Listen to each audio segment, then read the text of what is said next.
Nauwi sa madugong trahedya ang isang masaya sanang pagtitipon ng Filipino community sa Vancouver, Canada matapos araruhin ng SUV ang mga taong lumahok sa selebrasyon.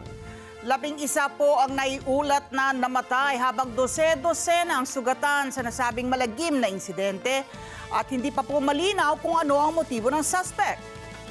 Agad namang arestado at kinasuhan na ng otoridad ang suspect pero isinasantabi ng otoridad doon na itong anggulong terorismo sa nasabing insidente.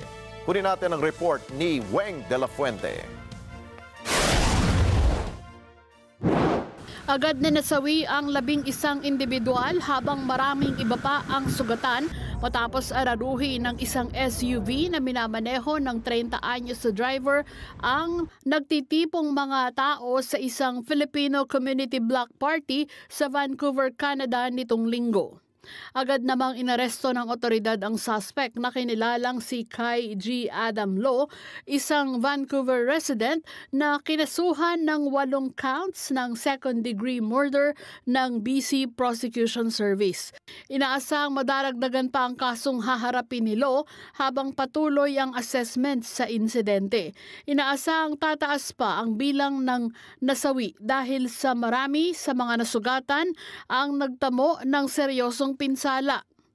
Nasa pagitan naman ng 5 hanggang 65 anyos ang edad na mga nasawi sa pag-atake. Sinabi ni Interim Police Chief Steve Rai na kinukumpirma pa nila ang motibo sa pag-atake ngunit isinasaisantabi na ng pulisya ang terorismo. The person we have in custody does have a significant history of interactions with police and healthcare professionals related to mental health. Ikinuwento naman ng isang participant sa aktibidad kung paano sinagasa ng suspect ang mga tao. Right there, some car, some Audi, black Audi, he just like stopped or whatever. I don't know, but from over there, from like the start right there, he just pushed the gas all the way through the whole block right there, crashing into like everyone in his way. Mabilis na nahuli ang suspect dahil hinarang ito ng mga tao at binakuran hanggang sa dumating ang otoridad. Nagparating naman ng pakikiramay sa mga biktima si Canadian Prime Minister Mark Carney. Itinigil ng Prime Minister ang ginagawa nitong pag-iikot at personal na pinuntahan ang lugar ng trahedya. Families lost a sister, a brother, a mother, a father, a son, or a daughter.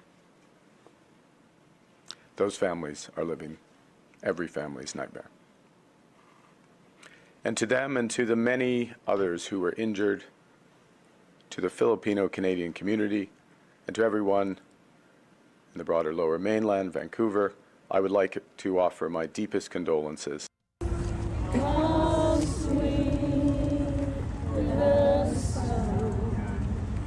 Weng de la Fuente para sa Mata ng Agila, matatag, matapang, matapat.